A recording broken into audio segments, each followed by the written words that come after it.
मोटा और महीन ध्यान। बंदो गुरुपद कंज कृपा सिंधु रूप हरि महामोहतम कुंज जास वचन रवि कर्णिकर। धर्मानुरागिनी प्यारी जनता, सब लोग ईश्वर की भक्ति करें, मैं यह कहूँगा।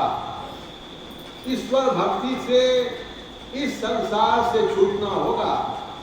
ईश्वर भक्ति के वास्ते जानना चाहिए कि इसकी क्या जरूरत है। जरूरत है भवसागर से उद्धार होने की। यदि सभी स्वतंत्र रहते तो उद्धार ही उद्धार था। लेकिन कोई धनवान, विद्वान, प्रतिष्ठित या अप्रतिष्ठित, संसार में कोई हो, दुख से कोई छूटता नहीं है। इसके लिए बड़ी बड़ी कथाएं हैं। श्री राम, श्री कृष्ण, ऋषि मुनि, राजा महाराजा, पैगंबर जो आए, सबको दुख हुआ। इस संसार में जब तक ठहरते हैं कुछ न कुछ दुख सबको होता है। यहाँ से छुटकारा हो जाना, दुनिया में नहीं रहना, दुख नहीं भोगना है। इसलिए ईश्वर भक्ति की बड़ी जरूरत है। किसी को खाने पीने को नहीं मिलता है, इससे दुख होता है। किसी को बीमारी से दुख होता है, किसी को दैवात कष्ट आ जाता है। पंचम जॉर्ज फ्रांस में एक परेड देखने गए थे। बड़ी भारी फौज दो कतारों में खड़ी थी। एक घोड़े पर ये सवार थे। सिपाहियों ने इन्हें सलामी देने के लिए हाथ उठाए तो घोड़ा भड़क गया। वे घोड़े पर से गिर गए। उनकी कमर में दर्द हो गई। उन्हीं की गद्दी पर पहले अल्फ्रेड दी ग्रेट हुआ था। दुश्मनों की सेना ने जब उनको घेर लिया, वे डर के मारे भाग गए और अपने ही देश में एक किसान के यहाँ जाकर छिप गए और कहा, मैं तुम्हारे यहाँ रहूंगा। किसान ने पूछा कि तुम बोझा बांधना, रोटी बनाना जानते हो? जब राजधानी दिल्ली के पृथ्वीराज राजा थे मोहम्मद गोरी ने उनको जब जीत लिया, तब वे पकड़े गए और अंधे कर दिए गए। कई मन लोहे की जंजीर में बांध कर रखे गए। तो देखो संसार कैसा है। छोटे छोटे को ही दुख नहीं होता, बड़े बड़े राजा महाराजाओं को भी दुख होता है। शाहजहां के बड़े लड़के का नाम था दारा शिकोह। शाहजहां बीमार हुआ तो तीनों पुत्रों को खबर दी। सभी आपस में लड़ने लगे कि मैं बादशाह होऊंगा। आपस में लड़ाई हो गई, औरंगजेब की जीत हुई। दारा शिकोह भाग गया। होते होते वह पकड़ा गया और बेरहमी के साथ मार डाला गया। कहाँ तो बादशाह का बड़ा लड़का होने के कारण भारत का बादशाह होता, कहाँ बेइज्जती के साथ मारा गया। अंग्रेज को देखो, जिसका राज यहाँ था, इसको भी छोड़कर यहाँ से जाना पड़ा। इस तरह कुछ भी बनकर रहो, कष्ट नहीं छूट सकता। इसीलिए ईश्वर का भजन करो। बिना ईश्वर भजन के और ईश्वर को पाए बिना कोई सभी दुखों से नहीं छूट सकता। केवल यह संसारी दुनिया नहीं है। इस दुनिया में मोटी मोटी चीजें हैं। यह मोटी दुनिया है। इसके ऊपर स्वर्ग बहिष्ठ की दुनिया है, वह सूक्ष्म दुनिया है। उसमें भी बहुत दर्जे हैं। उन सब लोगों में भी दुख होते हैं। उन सब से छूट जाओ, तब उद्धार हुआ। इसके लिए ईश्वर की भक्ति करो। ईश्वर भक्ति के लिए ईश्वर स्वरूप को जानो। साधारण तरह से लोग कहते हैं श्री राम ईश्वर थे, श्री कृष्ण ईश्वर थे, शिव जी ईश्वर थे, भगवान विष्णु ईश्वर थे, काली दुर्गा ईश्वरियाँ थी। लेकिन समझो कि ईश्वर तो एक ही होना चाहिए। यहाँ तो राम, कृष्ण, शिव, विष्णु, नृसिंह, काली, दुर्गा आदि ईश्वरियाँ हैं। किन्हीं एक के विषय में जैसे विष्णु को कहो तो उनके भक्त को मान जाएंगे, लेकिन सब कहेंगे कि शिव जी ईश्वर है। शिव जी की आराधना श्री राम ने भी की थी। शिव जी को ईश्वर कहने से साथ कहेंगे नहीं, शक्ति माता ईश्वरी है। लेकिन ईश्वर अनेक नहीं, एक ही होते हैं। ईश्वर सर्वव्यापक है, मोहित कुल है, तो सब में एक ही एक है, वह ईश्वर है। उन ईश्वर के सब में रहने के कारण सब ईश्वर कहलाते हैं। ऐसा मानने से सबकी मर्यादा रह जाती है। इस तरह के ख्याल में कोई झगड़ा नहीं। सब में जो एक ही एक ईश्वर है, उन सर्वव्यापक ईश्वर को इस आंख से देखोगे, कोई कहता है हाँ, कोई कहता है नहीं।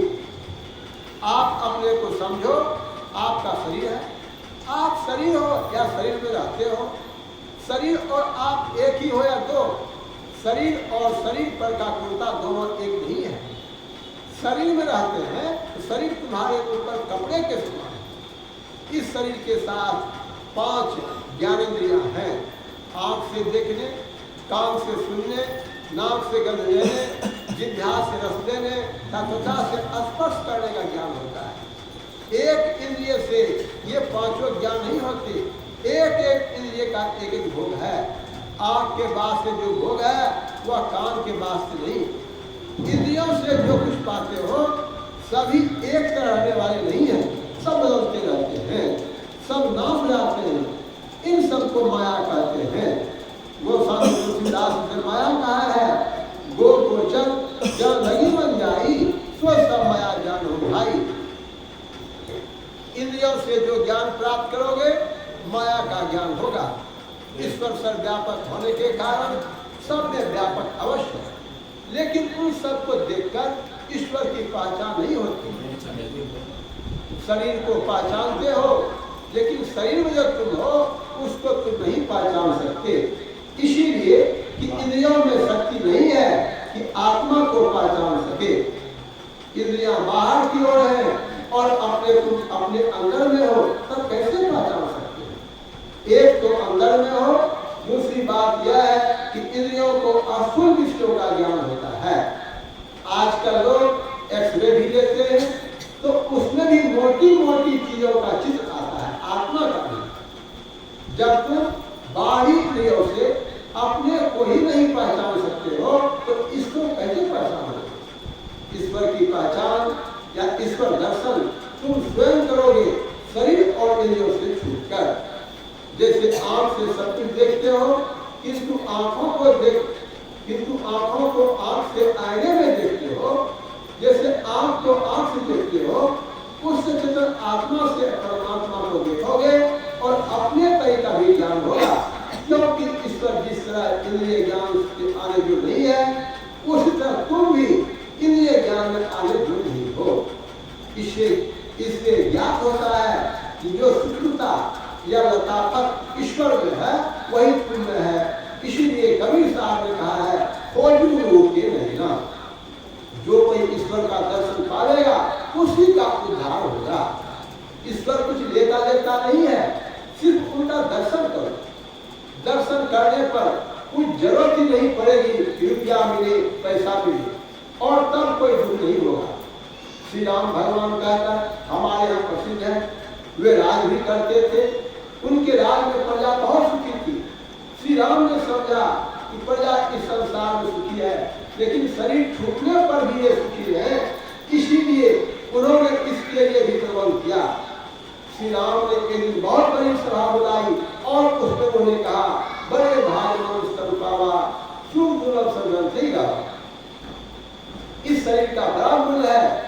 जितना दाम इस शरीर का है उतना किसी शरीर का नहीं, क्योंकि साधन धाम मोक्ष कर द्वारा पाएंगे ही पर्वत सवारा। शरीर और इंद्रियों से छूटना आश्चर्य मालूम पड़ता है। कोई कहे कि पानी में डूब जाओ, जहर खा लो, शरीर छूट जाएगा, तो इस तरह केवल अस्थूल शरीर छूटता है। इसके अंदर सूक्ष्म कारण महाकारण बच ही जाते हैं। साधारण मृत्यु में केवल अस्थूल शरीर छूटता है। इस तरह शरीरों से छुट्टी नहीं मिलती। छुट्टी तब मिलती है जबकि जड़ के चारों शरीर छूट जाए। इसके लिए एक ही उपाय है, ईश्वर भजन। जैसे कोई बाहर में किसी धाम के दर्शनों में जाते हैं तो अपने गांव को छोड़कर रास्ते में जितने गांव पड़ते हैं सबको छोड़ जगन्नाथ धाम पहुंचते हैं। इसी तरह अपने सब शरीरों को छोड़ते हुए जाओ। जैसे जो कोई जहाँ बैठा रहता है वही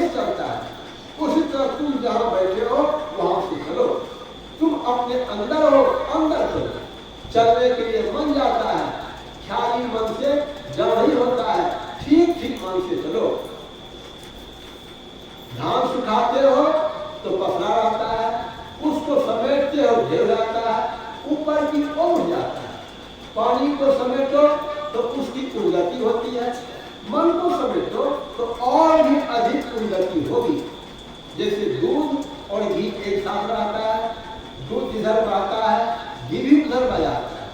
दूध को मथो, दूध अलग और घी अलग हो जाएगा, उससे मन और चेतन संसद रहता है। आगे चलकर मन और चेतन अलग हो जाते हैं। मन को समेटने के लिए पहले छोटा काम करो। सत्संग मन सिमटता है, पूजा पाठ, स्तुति, नमाज, जप, जिक्र करने से मन का सुलटाव होता है। उसके बाद ध्यान आता है, जिस रूप को पहले देखा है उसका ध्यान करो, फिर सूक्ष्म ध्यान, बिल्कुल ध्यान है। इसमें जिसका सुलटाव होता है वह ऊपर उठ जाता है, इसमें कोई रोक नहीं सकता। पलटू साहब ने कहा है, साहिब साहिब क्या करे, साहिब तेरे पास, साहिब तेरे पास जाकर हो गए हाजिर, अंदर धस के देख मिलेगा साहिब का।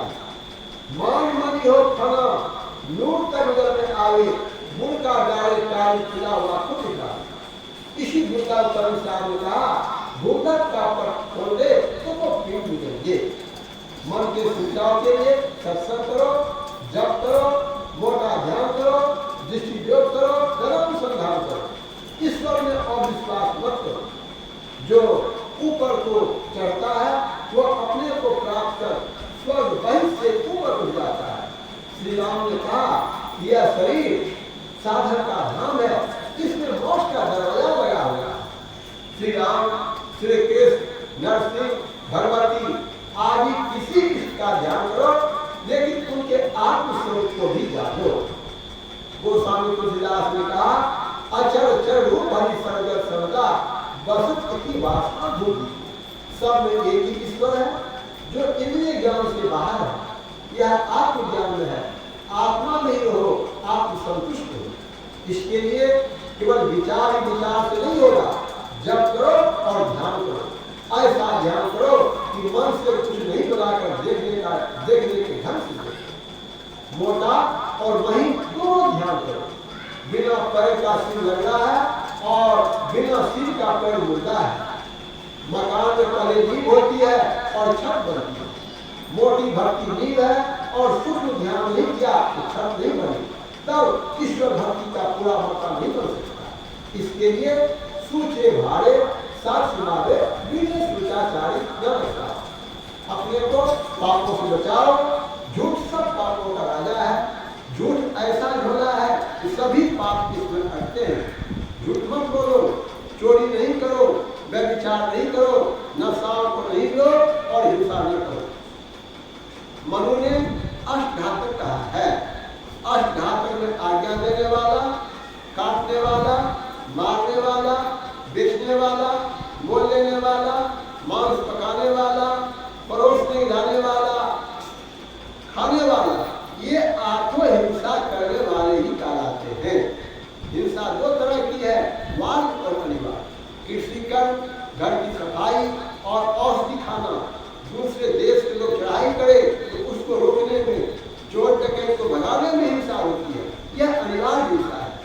जिज्ञासा लालच में, मजबूत होने के ख्याल में जो हिंसा करते हो वह वाद हिंसा है। इसलिए मांस, मछली, अंडा नहीं खाओ। अंग्रेज और महात्मा गांधी की उपमा से ज्ञात होता है कि गांधी जी शाकाहारी थे। अंग्रेज का मांस, अंडा, गोश्त खाने वाला दिमाग था। गांधी जी की जीत हुई और अंग्रेज भाग गया। राम और रावण कथा प्रसिद्ध है। राम के दल में सभी शाकाहारी फलाहारी थे। रावण के लिए है कि मांस खाए और मजा पाए। अंत में जीत राम की हुई, रावण की हुई। इसलिए संतों ने कहा, इन पंच पापों से बचो और ईश्वर की भक्ति करो तो परमार्थ बनता चला जाएगा। पापों से जो अपने को बचाता है वह ईश्वर की ओर जाता है। जो पापों में धरा है वह ईश्वर की ओर नहीं जा सकता। जो पंच पापों से बचेंगे तो संसार में ही उनकी प्रतिष्ठा होगी। संसार में तो सबसे रहेंगे। यदि समाज बन जाए तो देश में शांति आ जाएगी, दुनिया में फायदा हो जाएगा, राजनीति में फायदा हो जाएगा। आपस में देश से रहो, मजहबी झगड़ों मत करो। कबीरपंथी आदि का करके लड़ते हैं तो ठीक नहीं है। अंदर अंदर चलने के वास्ते सबके लिए एक ही रास्ता है। सब कोई से ही सांस लेते हैं। जैसे सबके लिए रास्ते एक ही है, उस तक ईश्वर के पास जाने का एक ही रास्ता है। जो अनेक रास्ते बतलाते हैं वे अनेक रास्ते जरिए हमारे लिए सभी पंथ के आचार्य तुल्य हैं। अपना अपना सभी रोजगार करो, कमा कर खाओ और ईश्वर का भजन करो। बोलिए प्रेम से प्रातः स्मरणीय अनंत विभूषित परम पूज्य संत संग्रह महर्षि गण परामर्शी महाराज का प्रवचन संतान परगना जिलांतर्गत ग्राम महेश रेड्डी में दिनांक 14/5/1959 ईस्वी को अपराधकालीन सत्संग हुआ था। श्री